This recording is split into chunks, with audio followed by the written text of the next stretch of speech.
بسم الله الرحمن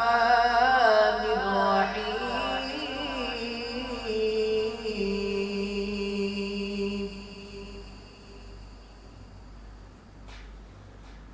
ربنا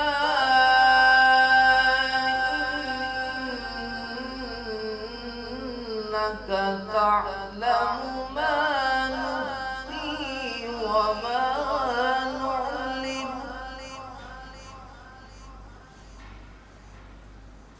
وما يخفى على الله من شيء في الأرض ولا في السماء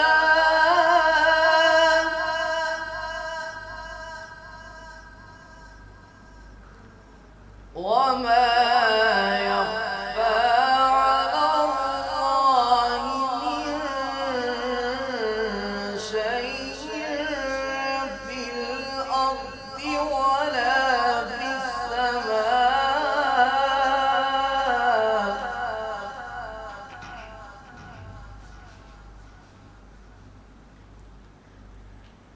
الحمد لله الذي وهب لي على الكبر إسماعيل وإسحاق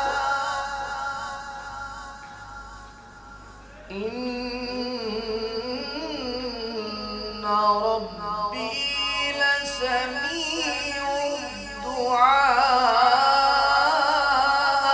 الدعاء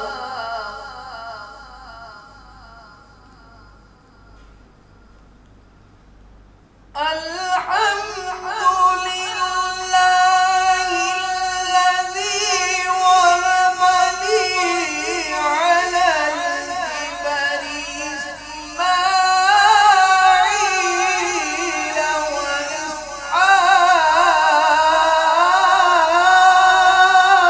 وإسحاق إن ربي لسميع الدعاء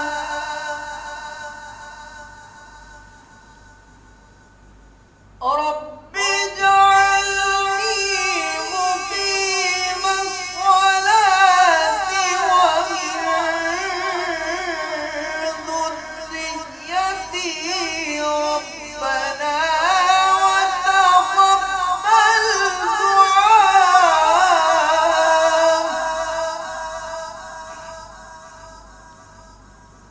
ربنا اغفر لي ولوالدي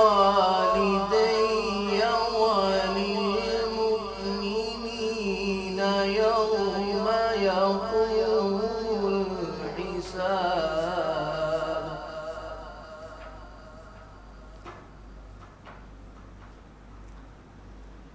رب اجعلني مقيم الصلاة ومن ذريتي ربنا وتقبل دعائي ربنا اغفر لي ولوالدي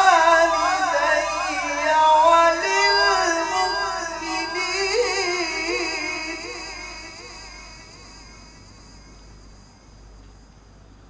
ربنا اغفر لي ولوالدي وللمؤمنين يوم يقوم الحساب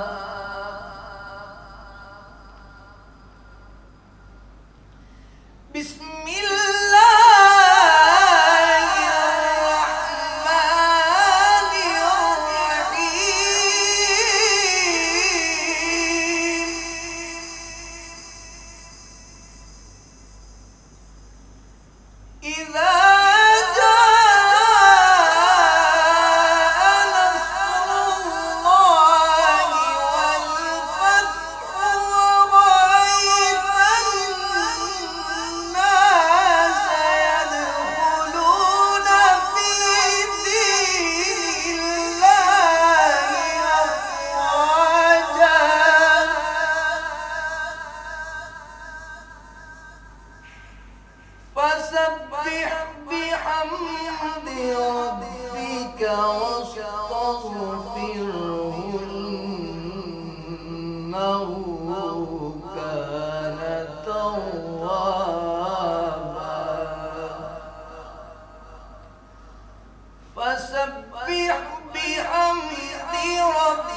بسم اللہ الرحمن الرحیم مولا صلی وسلم دائما ابدا علی حبیبک خیر الخلق کلہم هو الحبیب الذی ترجى شفاعته لكل حول من الاحوال مقتحم ان التیا ریح الصبا یوما الى ارض الحرم بلغ سلامی روضة فیہا النبی المحترم۔ السلام علیکم ناظرین، آج 28 رمضان المبارک سحری کی اسپیشل ٹرانسمیشن کے ساتھ 9 نیوز چینل کی جانب سے آپ کا میزبان محمد لقمان رضا آپ کی خدمت میں حاضر ہے۔ رمضان المبارک کے ان بابرکت اور مقدس لمحات میں، سحری کے ان نورانی وجدانی لمحات میں آپ کی خدمت میں پورے رمضان المبارک اسپیشل سحر ٹرانسمیشن کے پروگرامز پیش کیے جاتے رہے۔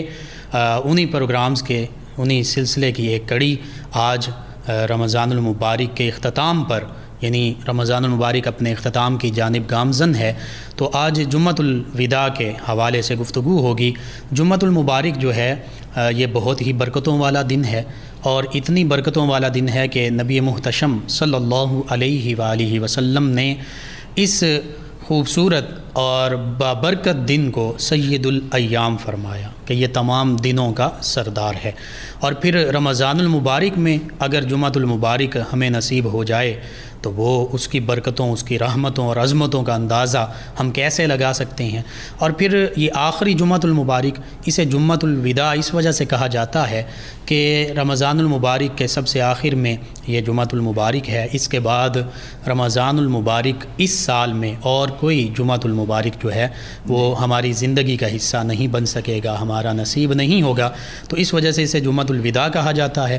یوں جمعۃ المبارک ویسے بھی اگر عام دنوں میں ہو تو پھر بھی وہ دنوں کا سردار ہے، لیکن اگر رمضان المبارک میں ہو جمعۃ المبارک، اور پھر خصوصاً رمضان المبارک کا آخری جمعہ ہو، تو یہ جہاں برکتوں، عظمتوں، رحمتوں کا ذریعہ ہوتا ہے، وہیں پر ایک بندہ مومن سے چونکہ رمضان المبارک جو ہے الوداع ہونے والا ہوتا ہے اور آخری جمعہ بھی الوداع ہونے والا ہوتا ہے، تو یہ ایک تھوڑی سی دلوں میں وہ کسک بھی ہوتی ہے کہ ہم رمضان المبارک جیسے ہمیں چاہیے تھا کہ ہم گزار سکتے اس طرح کما حقو ہو نہ گزار سکے، بشری خطاؤں کے بدولت، یا انسان جیسے خطا کا پتلا ہے، رمضان المبارک میں اس طرح عبادات سر انجام نہ دے سکے، اس طرح اللہ کے راستے میں خرچ نہ کر سکے، اس طرح اپنے آپ کو، اپنی زندگی کو نبی کریم صلی اللہ علیہ وآلہ وسلم کے اسوہ کاملہ میں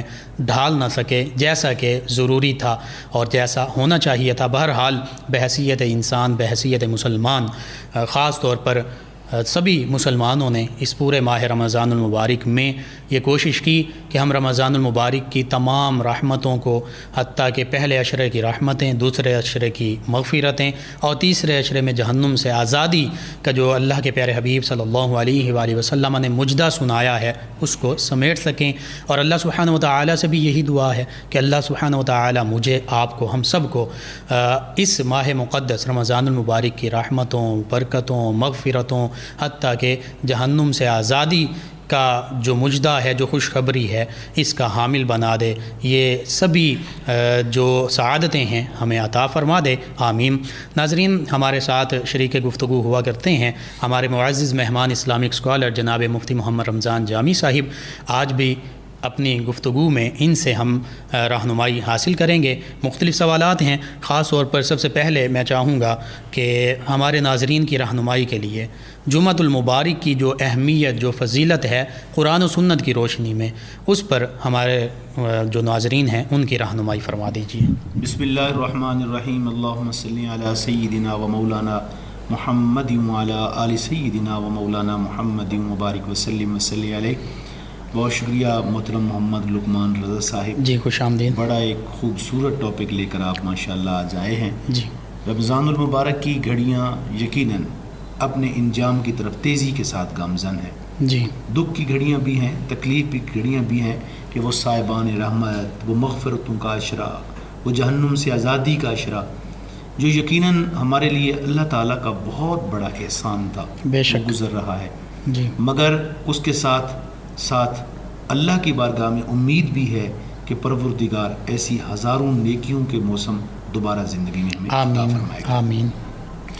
قرآن کریم میں اللہ تبارک و تعالیٰ نے مختلف مقامات پر نماز پنجگانہ کی اور جمعۃ المبارک کی فضیلت کو بیان کیا۔ جی سورۃ الجمعہ میں جو آخری آیات کریمہ ہیں جی ان میں اللہ تبارک و تعالیٰ نے جمعہ کی فرضیت کا بیان جو ہے فرمایا، سبحان یا اللہ ایھا الذین آمنوا اذا نودی للصلاۃ من یوم الجمعہ سبحان اللہ فاسعوا الی ذکر اللہ وذروا البیع ذالکم خیر لکم ان کنتم تعلمون۔ سبحان اللہ۔ اے ایمان والو، جب جمعہ کے لیے آذان دی جائے، آواز دی جائے، جی نودی للصلاۃ من یوم الجمعہ، جمعہ کے دن، فاسعوا الی ذکر اللہ، تو اللہ کے ذکر کا اہتمام کرو، سبحان اللہ۔ وذروا البیع، جی۔ ہر قسم کے کاروبار کو چھوڑ دو، ذالکم خیر لکم ان کنتم تعلمون، اگر تم سمجھو تو یہ تمہارے لیے بہت بہتر ہے۔ بے شک۔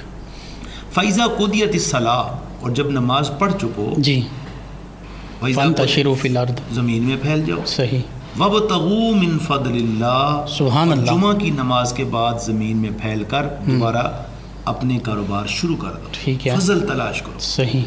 ذالکہ، اگر ارشاد فرمایا وَاذْكُرُوا اللَّهَ كَثِيرًا، وَاذْكُرُوا اللَّهَ، اللہ کا ذکر کرو، لَعَلَّكُمْ تُفْلِحُونَ، سبحان تاکہ اللہ، کامیاب ہو جاؤ۔ بے شک۔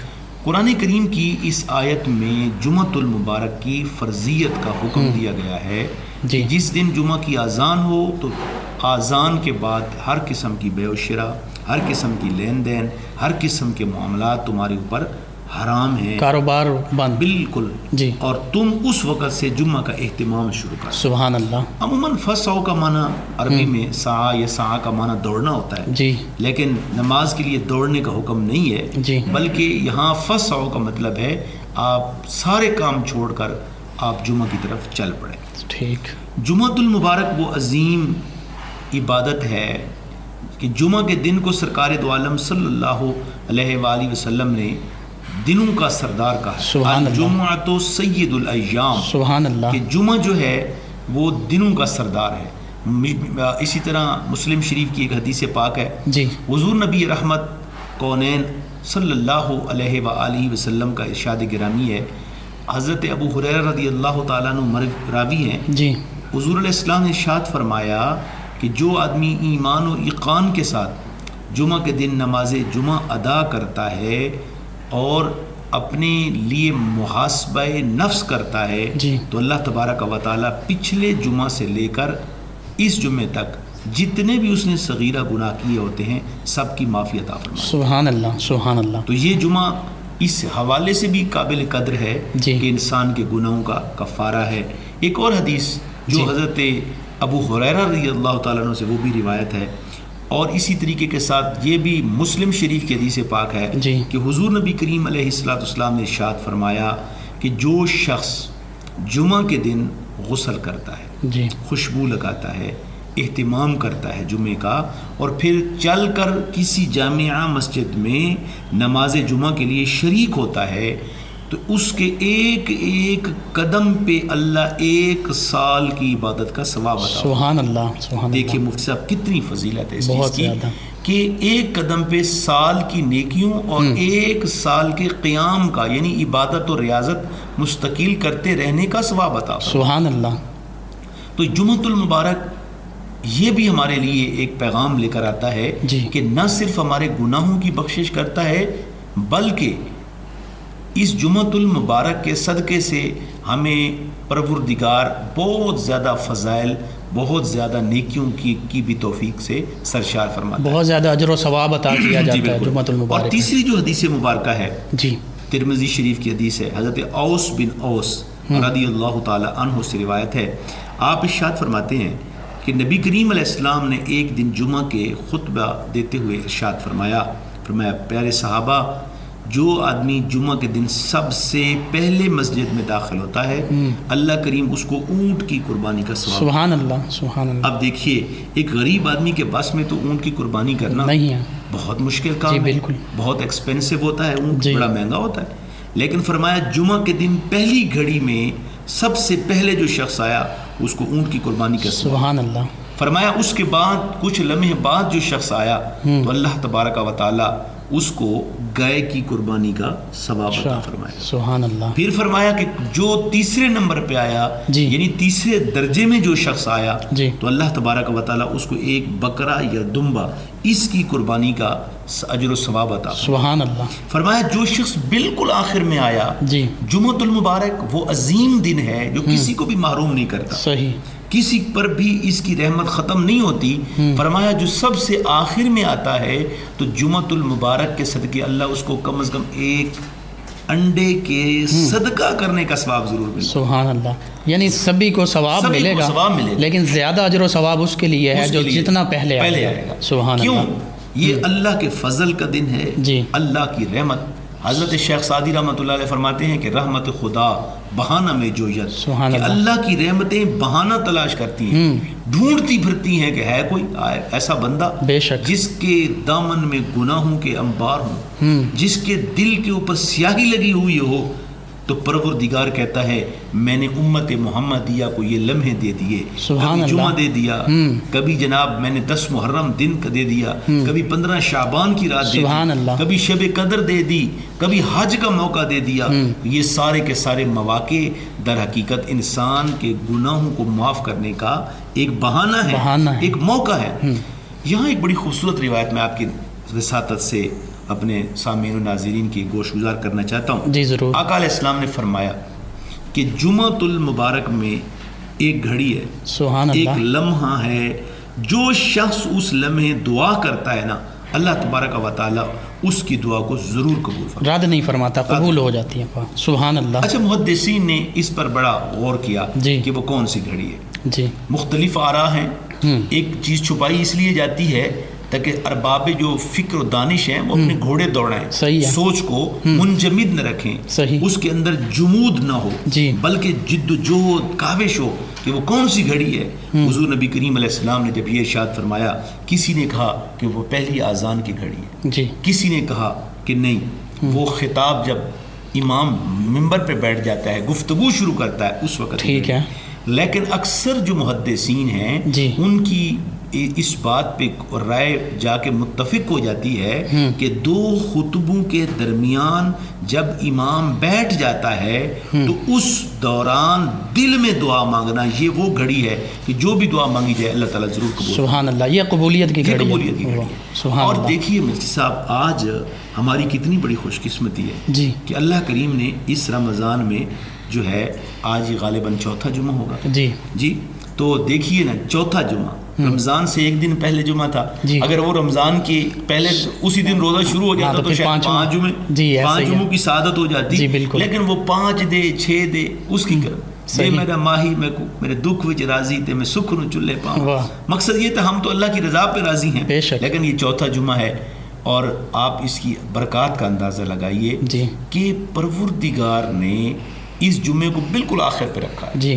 دیکھیے آج 28 ہے تو 1-2 دن بعد کل ہے اور شاید اس کے بعد رمضان المبارک اختتام پذیر. تو انسان کے لیے خوش قسمتی کے یہ لمحات ہیں کہ آج ہم نماز جمعہ ادا کریں گے, پوری دنیا جو ہے نماز جمعہ پڑھے گی. تو یہ رمضان المبارک کی آخری گھڑیاں جب ہوتی ہیں نا, حضور نے ارشاد فرمایا ہر افطار کے وقت اللہ تعالیٰ ایسے لاکھوں لوگوں کی بخشش کرتا ہے کہ جن پر جہنم واجب ہو چکی ہے. سبحان اللہ. فرمایا پورے ہفتے میں ہفتہ اتوار پیر جمعرات تک جتنے لوگوں کی بخشش ہوتی ہے, جب جمعہ کا دن آتا ہے اللہ اتنے ایک دن میں اتنے لوگوں کی بخشش و مغفرت. سبحان اللہ. سبحان اللہ. جو اسپیسیفک جمعۃ الوداع کی اہمیت ہے وہ یہاں سے ظاہر ہوتی ہے. فرمایا جتنے پورے مہینے میں جتنے لوگوں کی اللہ نے بخشش کی ان سب کو جمع کر کے ڈبل کر دیا جائے. اللہ جمعۃ المبارک کے جمعۃ الوداع کے صدقے اس کے ڈبل, اس کو دگنا کر کے اس مقدار کے برابر اللہ لوگوں کو جہنم سے دور فرما دے. سبحان اللہ. سبحان اللہ. سبحان اللہ. جی ناظرین, بہت خوبصورت انداز میں ہمارے مفتی صاحب نے جمعۃ المبارک کی جو فضیلت اور اہمیت ہے اس پر روشنی ڈالی. مفتی صاحب یہاں پر ضمناً میں یہ بھی سوال پوچھنا چاہوں گا کہ جب ہم جمعہ ادا کر رہے ہیں تو اس کے شرائط کیا ہیں, ضوابط کیا ہیں؟ عمومی طور پر ہم یہ سمجھتے ہیں کہ جی جمعہ بڑی فضیلت والی بات ہے. ہمارے پورے معاشرے میں ایک بڑا ایک مسئلہ ہے کہ ہمارے اوپر جو چیزیں فرض نہیں ہیں ہم ان کو جان بوجھ کر فرض کرتے ہیں, اور جو فرض ہیں جی ان کو ہم چھوڑ دیتے ہیں. پچھلے ایک پروگرام میں ہم نے عرض کیا کہ بہت سے لوگوں پر صدقہ فطر واجب نہیں جی تو وہ ادا کرتے ہیں جی، اور جن پر واجب ہے وہ عام طور پر نہیں ادا کرتے ہیں. یا یوں کہہ لیجئے کہ جس بندے پر صدقہ فطر واجب نہیں وہ صدقہ فطر دینے کی تو کوشش کر رہا ہے جی. لیکن اسی بندے پر نماز فرض ہے وہ نماز نہیں پڑھ رہا. جمعہ فرض ہے، جمعہ نہیں پڑھ رہا. اسی طریقے کے ساتھ نماز فرض نہیں پڑھ رہا، عمرہ جو سنت ہے یا مستحب ہے جی. عمرہ کرنے کے لیے ہر سال جا رہا ہے. بالکل صحیح. گر حفظ مراتب نہ کنی زندگی جی. یاد رکھنا ہے کہ شریعت میں حفظ مراتب کا بہت زیادہ بے شک. سبحان اللہ سبحان اللہ. جمعہ کی شرائط کیا ہے؟ جی. علماء نے، محدثین نے، نبی کریم، جمعہ ایسے گاؤں میں، ایسے شہر میں ہو سکتا ہے اس کی جو اولین شرط ہے جی جس کے اندر عدلیہ ہو، آج کے دور میں جہاں اے سی بیٹھتا ہو یعنی تحصیل، جی. جہاں سیشن کورٹ ہو، جہاں جج بیٹھتا ہو، ٹھیک ہے. جہاں پولیس کا ایک مرکز ہو، جہاں کم از کم عدلیہ کا ایک مرکز ہو، ٹھیک ہے. ایسے علاقے. جی. اب فضیلت کے پیش نظر جی. کم از کم جو آخری درجہ ہے شرط جمعے کے لیے وہ یہ ہے کہ ایسا بڑا گاؤں ہو جس میں پورے لوگ اگر جمع ہو جائیں تو ایک بڑی مسجد کے اندر جمع ہو جائیں تو مسجد بھر جائے. جی. ان پر جمعہ جو ہے وہ لازم ہوتا ہے. یہ جمعے کی شرائط. یعنی جو دور دراز دیہات ہوں یا بعض کا دور گھر ہوتے ہیں تو ان لوگوں پر پھر جمعہ جو ہے وہ یہ بڑی خوبصورت بات ہے کہ جن لوگوں پر جمعہ فرض نہیں ہے، جی، دور دراز رہتے ہیں، تو بھائی آپ کو اللہ بغیر جمعہ پڑھے اللہ تعالیٰ آپ کو یہ اجر و ثواب عطا فرما دے گا. سبحان اللہ. کیونکہ آپ کے اوپر ایک چیز ہے نہیں، رخصت ہے. آپ رخصت ہے. میں ایسے بہت سے علاقہ جات کو جانتا ہوں عثمان صاحب جہاں پہ جمعہ فرض نہیں ہے جی لیکن لوگوں نے جمعہ شروع کیا ہوا ہے. اگر ہے. ہم ان لوگوں کے اس رویے کو دیکھیں تو ایسی چیز جو اللہ نے فرض نہیں کی وہ خود پر فرض کیے ہوئے ہیں. یہ غلط طریقہ ہے. ٹھیک ہے. اب وہاں پہ لوگ کتنے ہوتے ہیں؟ 2 صفیں 3 صفیں. اجتماعیت کی رونق ختم ہو جاتی ہے. اسلام کا جمعے کا جو ایک وقار ہے، جمعے کا جو ایک تشخص ہے، جمعے کی روح جو ہے وہ نہیں حاصل ہو سکتی. ٹھیک ہے.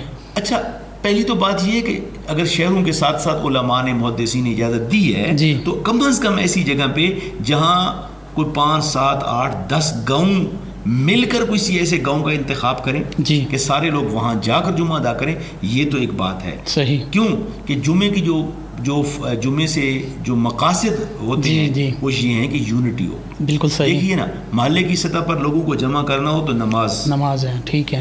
مختلف علاقوں کی سطح پر لوگوں کو جمع کرنا ہو تو جمعہ. اللہ تعالیٰ نے یونٹی کی مثال کے لیے کیا نا. اب اسی طریقے کے ساتھ اگر مختلف بہت زیادہ علاقوں کو جمع کرنا ہو تو پھر عید کا صحیح. اگر عالمی سطح پر مسلمانوں کو جمع کرنا ہو تو حج کا خطبہ. سبحان اللہ. یہ کیسے ترتیب دیکھیے. بالکل عالمی اجتماع وہ ہے. اچھا، ملکی اجتماع عید ہے. ٹھیک ہے. اسی کی طریقے کے ساتھ چند محلوں کا، گاؤں کا، چند مختلف لوگوں کا. آج کل عید کا بھی یہ تصور لوگوں نے غلط کر دیا.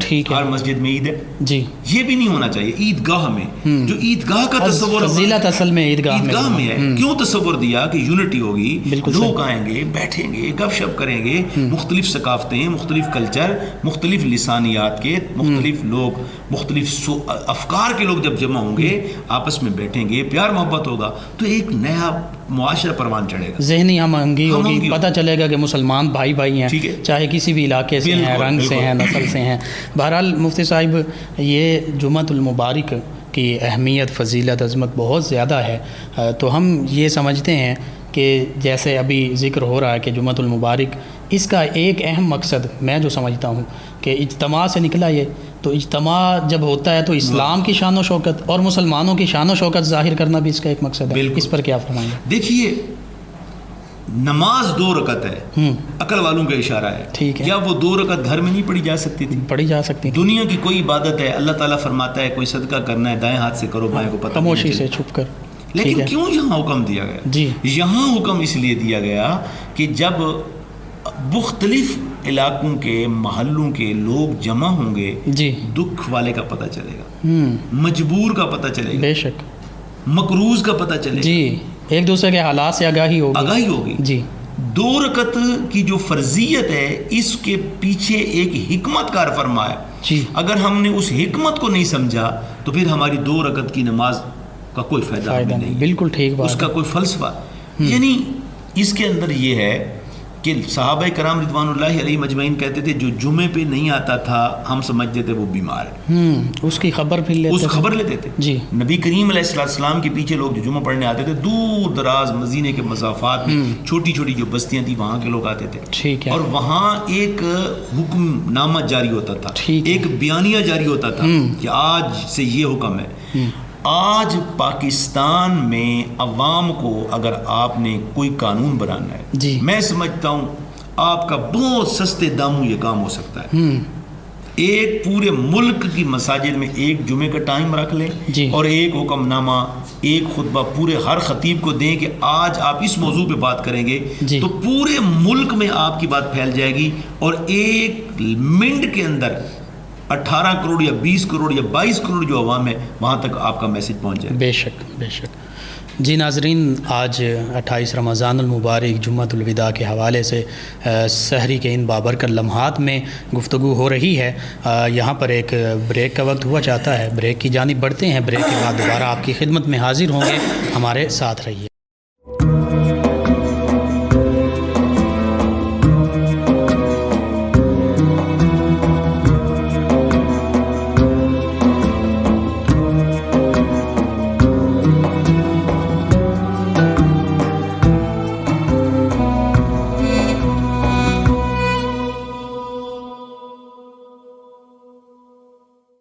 جی ناظرین، 9 نیوز چینل کی جانب سے اسپیشل سحر ٹرانسمیشن میں دوبارہ آپ کو خوش آمدید کہتے ہیں۔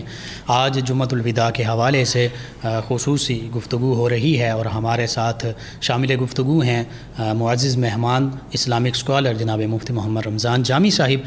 تو چونکہ جمعۃ المبارک جب ہم جمعہ ادا کرتے ہیں تو مسجد میں ہی ادا کیا جاتا ہے، تو مسجد کی اسلام میں بہت زیادہ اہمیت ہے۔ اگرچہ یہ مسلمانوں کا المیہ کہ آج ہم نے مسجد کی اس اہمیت کو اپنے دلوں سے، اپنے ذہنوں سے، اپنے دماغوں سے نکال دیا ہے، لیکن حقیقت میں مسجد جو ہے یہ مسلمانوں کا ایک ایسا مرکز ہے کہ جو سیاسی طور پر بھی رہنمائی کیا کرتا تھا، جو معاشی طور پر بھی رہنمائی کیا کرتا تھا، جو اخلاقی طور پر بھی مسلمانوں کی رہنمائی کیا کرتا تھا، جو ہر حوالے سے مسلمانوں کا ایک مرکز و محور ہوا کرتا تھا۔ آپ اس حوالے سے مسجد نبوی کو دیکھ لیجئے کہ مسجد نبوی کا تصور لائیے ذہن میں، اور نبی محتشم صلی اللہ علیہ وآلہ وسلم کا وہ ظاہری عہد مبارکہ کہ نبی کریم رؤوف الرحیم علیہ الصلاۃ والتسلیم مسجد نبوی میں تشریف فرما ہیں۔ تو اگر کوئی غزوہ پیش آنا ہے، کسی مہم پر جانا ہے، کسی غزوہ سریہ کہیں بھی جانا ہے تو مسجد نبوی میں ہی اس کا فیصلہ کیا جا رہا ہے۔ اسی طرح جو معاشی انتظامات ہیں اور معاشی پلاننگ ہو رہی ہے، اکنامک پلاننگ، اس کا بھی مرکز و محور مسجد نبوی ہی ہے۔ حتیٰ کہ یوں سمجھ لیجئے کہ عدلیہ کا جو بڑا مقام ہے وہ بھی سپریم کورٹ بھی مسجد نبوی ہی ہے کہ وہیں پر نبی محتشم صلی اللہ علیہ وآلہ وسلم تمام فیصلے جو ہیں وہ فرما رہے ہیں۔ تو ہر حوالے سے، عسکری حوالے سے، معاشی حوالے سے، معاشرتی حوالے سے، سماجی حوالے سے، سیاسی حوالے سے، جس حوالے سے بھی آپ دیکھ لیجئے، جس بھی پہلو سے دیکھ لیجئے، تو مسجد کو وہ مرکزی مقام حاصل تھا۔ اور جب تک یہ مرکزی مقام مسجد کو حاصل تھا اور بندہ مومن کا مسجد کے ساتھ پختہ تعلق تھا، اس وقت تک آپ دیکھیے کہ مسلمان جو ہیں وہ تاریخ انسانی میں اپنے عروج پر تھے، اوج کمال پر تھے۔ لیکن جیسے ہی مسجد کہ اس مقام کو ہم نے نظر انداز کر دیا اور مسجد کی اہمیت کو اپنے ذہنوں سے، دلوں سے محو کر دیا، تو پھر آج مسلمان جو ہے وہ پوری دنیا میں تنزلی کا شکار ہے۔ ناظرین، خصوصاً جمعۃ المبارک کے حوالے سے بات ہو رہی ہے تو میں اپنے معزز مہمان جناب مفتی محمد رمضان جامی صاحب سے یہ سوال ضرور پوچھنا چاہوں گا کہ جمعۃ المبارک پر عام طور پر قضائے عمری ادا کی جاتی ہے اور اس قضائے عمری کے حوالے سے لوگوں میں مختلف طرح کے تصورات پائے جاتے ہیں، تو اصل اسلامی تصور قضائے عمری کے حوالے سے کیا ہے؟ مفتی صاحب اس پر ہمارے ناظرین کی رہنمائی فرما دیجیے۔ جی بالکل، قضائے عمری ہمارے معاشرے میں یہ سمجھا جاتا ہے جی کہ جمعۃ الوداع کے دن جی جمعہ کی نماز کے بعد جو شخص 2 رکعت نماز نفل قضائے عمری جی پڑھتا ہے یا 2 رکعت کی بجائے 4 رکعت پڑھتا ہے جی تو اس کی پوری زندگی کی نمازوں کا کفارہ ہو جاتا ہے۔ ٹھیک ہے، یہ عام طور پہ تصور کیا جاتا عموماً تاثر ہے، 100% غلط ہے، ہے۔ جی عقل کے بھی خلاف ہے، جی بالکل، اور شریعت کے بھی خلاف ہے، قرآن کے بھی خلاف ہے، حدیث کے بھی خلاف ہے، ٹھیک ہے، یہ سراسر من گھڑت بات ہے۔ اگر قضاء عمری کا کوئی تصور ہوتا تو جو قضا نمازیں پڑھنے کے بارے میں جو احادیث مبارکہ ہیں جی یا قرآن کریم نے جو قضا نماز پڑھنے کی ترغیب دلائی ہے جی تو وہ کیوں نازل ہوئی؟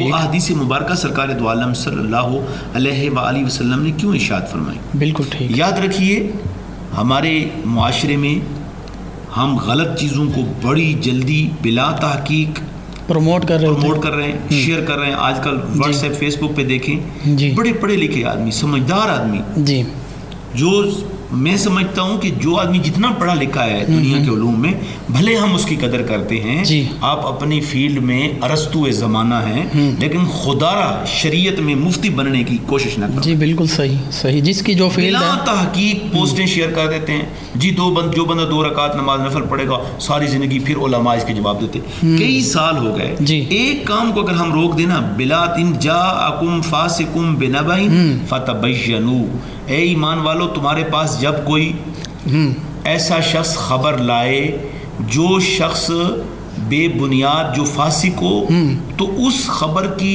تحقیق سے پہلے اس کو نشر مت کرو، مت پھیلاؤ۔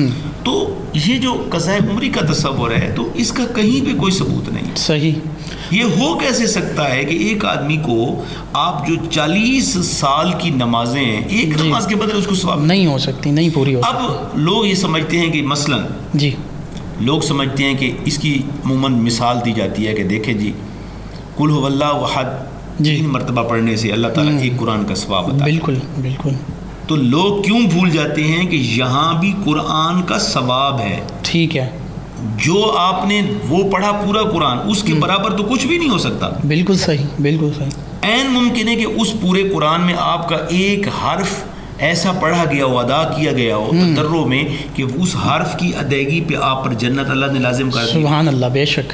یہ تو ایک روایت ہے، آپ کو ایک ترغیب دلانے کے لیے، ثواب اللہ کے ہاں کوئی کمی نہیں ہے، بے شک۔ اس وہ بے پناہ جتنا واللہ یضاعف لمن یشاء، اللہ جتنا چاہے دگنا چگنا 4 گنا کر سکتا ہے، لیکن اس چیز کو اس کے ساتھ اس کو تشبیہ دینا کہ جی 3 مرتبہ قل هو اللہ شریف پڑھنے سے اگر قرآن کا ثواب ملتا ہے تو جمعۃ الوداع کی 2 نفلیں پڑھنے سے پوری زندگی کی نمازوں کا ثواب ملتا ہے، تو یہ ممکن نہیں ہے۔ ایک بات بالکل ٹھیک ہے۔ دوسری چیز یہ ہے کہ نماز فرض ہے۔ جی قرآن کریم کی جو تلاوت ہے فَقْرَؤُوا مَا تَيَسَّرَ مِنَ الْقُرْآنِ، سبحان جو اللہ، آتا ہے آسان قرآن ہے وہ پڑھو، ٹھیک ہے، جتنا آسانی سے پڑھا جائے۔ اب فرضیت زمین آسمان اوپر نیچے ہو جائے، فرضیت قطعی نص قطعی سے ثابت ہوتی ہے، تو نص قطعی سے ثابت ہونے والی جو چیز ہوتی ہے اس کو آپ کسی طریقے کے ساتھ اس کا نیم البدل نہیں لا سکتے، صحیح، اس کو ریموو نہیں کر سکتے۔ بالکل ٹھیک ہے۔ تو لہٰذا آج کے آپ کے توسط سے میں یہ بھی عرض کرنا چاہتا ہوں کہ قرآن میں حدیث میں اس کا کوئی تصور نہیں۔ صحیح۔ آپ اگر چاہتے ہیں کہ آپ نمازوں کی قضا کریں جی تو آپ ترتیب کے ساتھ پہلے دن سے نمازوں کا حساب لگائیں، بے شک، اور آپ شروع کر دیں۔ اور اس پہ آپ نے ایک پروگرام میں تفصیلی گفتگو بھی فرمائی تھی کہ قضا نمازوں کی اہمیت کیا اور اس کا طریقہ کیا ہے۔ بالکل جی ناظرین، اس میں دیکھیے یہ تو بڑی چیز ہے نا، آپ نے میرے 2 لاکھ روپے دینے ہوں تو بندہ کہے کہ جی یہ وظیفہ پڑھ لیں تو اس کے صدقے بدل ہو جائے، یہ تو نہیں ہوگا۔ ٹھیک ہے، جو اللہ نے آپ کے ذمے ایک قرض رکھا ہے وہ آپ کو قرض لوٹانا پڑے گا، اور اس کا طریقہ کار بڑا بہترین ہے۔ جی آپ اکیلے بیٹھ جائیں، کاغذ پینسل لیں، 15 سال نکال لیں اپنی زندگی، ٹھیک ہے، پھر آپ سوچیں کہ اگر آپ کی عمر 35 سال ہے، 15 نکل گئے تو باقی بچ گئے 20 سال۔ جی اب 20 سالوں میں کتنی اغلب گمان کیا ہے، غالب گمان کیا ہے کہ آپ نے کتنی نمازیں پڑھی؟ ٹھیک ہے۔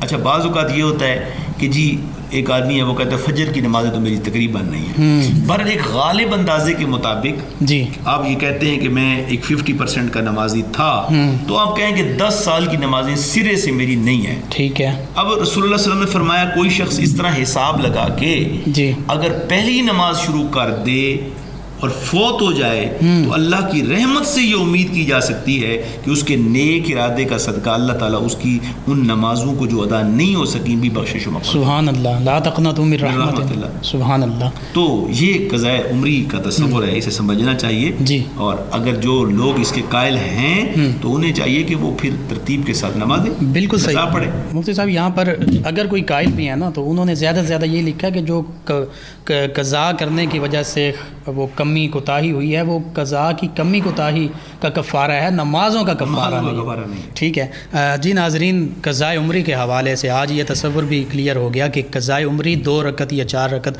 پڑھنے سے پوری زندگی کی جو قضا نمازیں ہیں وہ کبھی پوری نہیں ہوتی. وہ نمازیں ہمارے ذمے اسی طرح واجب الادا ہیں, ہم نے واجب ان کو ادا کرنا ہے, یعنی قضا کے طور پر پڑھنا ہے. جب تک نہیں پڑھیں گے وہ ہمارے ذمے ہیں, وہ کبھی ساقط نہیں ہو سکتی. ناظرین آخر میں میں یہ بھی اپنے مفتی صاحب مفتی رمضان جامی صاحب کے توسط سے اور سوال بھی ان سے کرنا چاہوں گا, آپ تک یہ پہنچانا چاہیں گے کہ تکمیل رمضان, چونکہ رمضان مبارک تکمیل کی جانب گامزن ہے, تو تکمیل رمضان تکمیل شریعت کیسے بنتا ہے؟ دیکھیے جی بڑا اہم سوال ہے. اس سے پہلے میں ایک چیز اور بھی آپ کے گوش گزار کرنا چاہتا ہوں. جی ضرور. جمعۃ المبارک کی فضیلت ہم بات کر رہے تھے. آج کل جو ایک ٹرینڈ ہے فرض پڑھے اور گھروں کی طرف مسجد خالی. یاد رکھیں جمعہ ایک پوری عبادت کا نام ہے. جی. معاشرے میں ہم کسی کام کو بھی ادھورا نہیں کرتے. بالکل ٹھیک ہے. لباس کا بھی ادھورا پہنا, کسی کو کہنا بھائی شلوار پہنے قمیض نہ پہنے, نہیں ہو سکتے جی. کسی آپ بڑی تقریب میں جائیں, آپ کے ویسٹ کوٹ کا اوپر والا بٹن ٹوٹا ہوا اس کے بغیر آپ چلے جائیں, نہیں جاتے. کیوں؟ شرم آتی ہے نا, وہ لوگ کیا کہیں گے. صحیح. دنیا کا کوئی کام بھی ایسا نہیں جس کو ہم مکمل کر کے نہ جاتے ہو. بڑے افسوس کی بات ہے, بڑے دکھ کی بات ہے, گئے 2 فرض پڑھے اور گھروں کو نہیں پوری نماز ادا کرنی ہے. رسول اللہ صلی اللہ علیہ وسلم نے جو سنن ہیں, سنت موقدہ ہے, غیر موقدہ ہے, ان کو ادا کرنا ہے. بے شک یہ روایات جو مسجدوں سے فرار, دیکھیں نا کہ حدیث پاک کیا ہے کہ المؤمن فی المسجد, مومن مسجد میں ایسے ہوتا ہے جیسے کسامہ کے فی الماء, سبحان اللہ, جیسے پانی کے اندر مچھلی ہے. سبحان اللہ. مچھلی کو پانی سے نکال لیا جائے تو وہ تڑپ تڑپ کر جان دے دیتا. اور منافق مسجد میں ایسے ہوتا ہے جیسے پانی کے باہر مچھلی تڑپ رہی ہوتی ہے منافق. تو ہم جاتے ہیں, ایک تو خطبہ واجب ہے. جی میں آپ کے توسط سے سامعین و ناظرین سے یہ بھی کہنا چاہتا ہوں خطبہ واجب ہے. جی بالکل. اگر جس نے خطبہ نہیں سنا اس کی نماز نامکمل ہے. ٹھیک ہے. ایک بات تو یہ ہے. دوسرا, فرض پڑھنے کے بعد آپ سنن پڑھیں, آپ نوافل پڑھیں, درود و سلام پڑھیں. اور کیوں نبی کریم علیہ السلام پر درود پڑھنا, صلاۃ السلام پڑھنا جمعے کے دن, یہ بہت بڑی فضیلت کا. بے شک. ایک بات, اب آپ کے سوال کی طرف آتے ہیں. جی. رمضان المبارک میں کی تکمیل شریعت کی تکمیل ہے. ٹھیک ہے. کیسے؟ یہ بڑا اہم سوال ہے. اور یہ پورے ہر شخص کو لازمی ہے کہ وہ اس کی جواب کو سنے اور عمل کرے. جی. پورے سال میں جو عبادتیں ہوتی ہیں وہ ساری کی ساری بطور نمونہ رمضان میں پائی جاتی ہے. سبحان اللہ. مثلا تہجد کو لے لیں, تو اب تہجد کی نماز بہت فضیلت کی نماز ہے, انبیاء کی نماز ہے, اولیاء صلحاء کی نماز ہے. بے شک. تو رمضان میں سست سے سست بندہ بھی تہجد پڑھنے پر قادر ہوتا ہے. جی بالکل.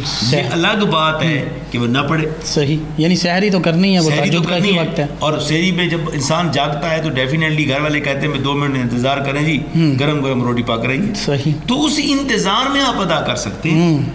ٹھیک ہے. یعنی تھوڑی سی بھی انسان کی خواہش ہو, تمنا ہو, تو انسان بجا لا سکتا ہے, پڑھ سکتا ہے. بالکل صحیح. اشراق کو دیکھ لیں, چاش کو دیکھ لیں, اوابین کو دیکھ لیں, قیام کو دیکھ لیں, بھوک کو دیکھ لیں, روزے کو دیکھ لیں. سبحان اللہ. ہیں جی. اعتکاف کو آپ دیکھ لیں, تراویح ہے, تراویح کو آپ, قرآن کریم کی تلاوت ہے, ساری عبادات, یعنی پوری عبادات جو پورے سال کے اندر انسان کرتا ہے. جی. گویا رمضان کی تکمیل جس نے کر لی نا, اس نے پورے سال کی, پورے اسلام کی تکمیل کر لی. سبحان اللہ. اس نے پورے اسلام میں سے اہم ترین خوشیوں کو چن لیا اور چکھ لیا ہے. وہ اب اس کو یہ نہیں ہوگا رمضان اگر صحیح طریقے سے کسی نے گزار دیا تو یوں سمجھے کہ اس کے لیے پورے سال کی عبادات آسان ہو جائیں گی. اس کی ٹریننگ ہو گئی. ایک ورکشاپ بھی اب سمجھ رہے. صحیح. Refresher course. ہم انجمن طلبہ اسلام میں ہمارے یہاں ریفریشر کورسز ہوتے ہیں. ٹھیک ہے. ایک چیز کو آپ نے کیسے اختیار کرنا ہے. ٹھیک ہے. تو ایک کورس ہے کہ پوری شریعت پر کیسے عمل پیرا ہونا ہے. رمضان المبارک میں اچھے طریقے دیکھیے, راتوں کو جاگنا آسان نہیں. آپ کا 80% معاشرہ, میں فیصل آباد میں اس وقت بیٹھا ہوں تو 80% فیصل آباد رات کو جا کے گزارتے ہیں. یہ بات ٹھیک ہے آپ کی. ٹھیک ہے, تو رات جاگنے کی بھی آپ کی جناب پریکٹس ہو گئی. لیکن جاگ کر کیسے گزارتے ہیں یہ بھی تو ہمارا المیہ بن گیا. یہ المیہ ہے جی. یہ تو وہ بات ہے نا کہ من نہیں چاہ رہا نا. اللہ نے موقع دیا ہے کہ رات جاگی جاتی ہے, جاگ بھی سکتا ہے. اگر کوئی رات کو نہ بھی جاگے تو کم از کم رات کا آدھا حصہ یا ایک حصہ تو کم از کم بندہ جاگتا ہے. جی بالکل ایسا ہی ہے. تو الغرض یہ کہ جب بھوک انسان پہ غالب ہوتی ہے نا تو غریبوں, یتیموں, مساکین کا احساس پیدا ہوتا ہے. بالکل, یہ بھی ایک عبادت ہے. یہ تاثر بھی میں نے تقریباً قبلہ 18 چیزیں ایسی جمع کی ہیں جی کہ تکمیل جس کا رزلٹ یہ ہے کہ ان 18 چیزوں کو اگر دیکھا جائے وہ رمضان میں ہیں, اور وہی شریعت مطہرہ کے اہم ترین پہلو ہیں. سبحان اللہ. اگر آپ نے 18 چیزوں پہ عمل کر لیا, ان 18 چیزوں پہ جن میں تہجد ہے, روزہ ہے, تراویح ہے, اشراق ہے, چاشت ہے, اوابین ہے, بھوک کا برداشت کرنا ہے, تو گویا آپ نے شریعت کی تکمیل کر. سبحان اللہ, سبحان اللہ. جی ناظرین, رمضان المبارک کی عظمت اور پھر آج چونکہ جمعۃ الوداع کے حوالے سے بھی گفتگو ہوئی, میں سمجھتا ہوں کہ ہمارے ناظرین تک بہت اہم معلومات پہنچی ہوں گی, اور ہمیں اس حوالے سے رہنمائی حاصل ہوئی کہ ہم نے رمضان المبارک کو کیسے گزارنا تھا, کیسے گزارنا ہے. باقی دن بھی ہیں, جمعۃ الوداع بھی ہے, اور رمضان المبارک حقیقت میں یہ تکمیل شریعت کا ذریعہ بنتا ہے. جیسے ہمارے معزز مہمان جناب مفتی محمد رمضان جامی صاحب ہماری رہنمائی فرما رہے تھے. اللہ سبحانہ و تعالیٰ سے یہ دعا ہے کہ اللہ تعالیٰ ہماری جو عبادات ہیں, جو ہم نے عبادات کیں, اگرچہ وہ اس درجہ کی نہیں ہیں, لیکن اللہ سبحانہ و تعالیٰ اپنے حبیب مکرم صلی اللہ علیہ وآلہ وسلم کے تصدق سے ان عبادات کو درجہ قبولیت عطا فرمائے. اور آخر میں اپنے معزز مہمان جناب مفتی محمد رمضان جامی صاحب سے ملتمس ہوں کہ آپ دعا فرما دیجیے. اللہم صلی علی سیدنا مولانا محمد وبارک وسلم. ربنا تقبل منا انک انت السمیع العلیم وتب علینا انک انت التواب الرحیم. آمین یا رب العالمین. آج کی اس خوبصورت ٹرانسمیشن کو اپنی پاک بارگاہ میں قبول و منظور فرما. آمین. مالک کریم جمعۃ المبارک کی بابرکت گھڑیاں, بابرکت لمحے ہیں, مولائے قدوس اپنی رحمت اپنے کرم سے مالا مال فرما. آمین. ہم سب کو جمعۃ المبارک جمعۃ الوداع کے فیضان اور برکات سے منور فرما. آمین. اللہ کریم پوری دنیا میں جہاں کہیں مسلمان بیمار ہیں, پریشان حال ہیں, ہاسپٹلائز ہیں, مجبور ہیں, سب کی مشکل کشائی فرما. آمین. سب کی حاجت روائی فرما. آمین. نیک اعمال صالحہ کرنے کی توفیق عطا فرما. آمین. صلی اللہ تعالی علی خیر خلقہ محمد وعلی آلہ وسلم.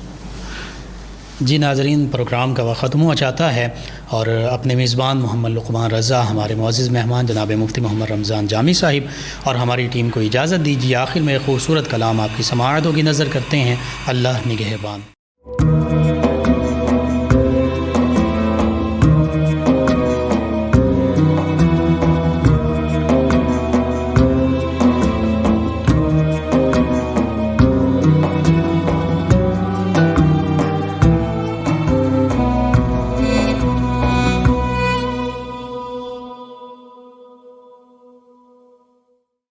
غم سبھی راہ تو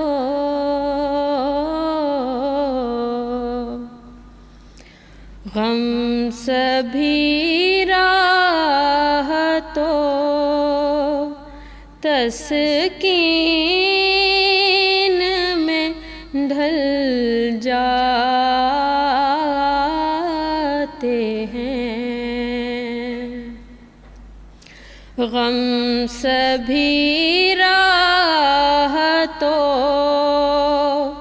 تسکین میں ڈھل جاتے ہیں. جب کرم ہوتا ہے حالات بدل جاتے ہیں. غم سبھی راحتوں کوئی دیکھے تو ذرا ان کی دہائی دے کر، کوئی دیکھے تو ذرا ان کی دہائی دے کر، عشق صادق ہو،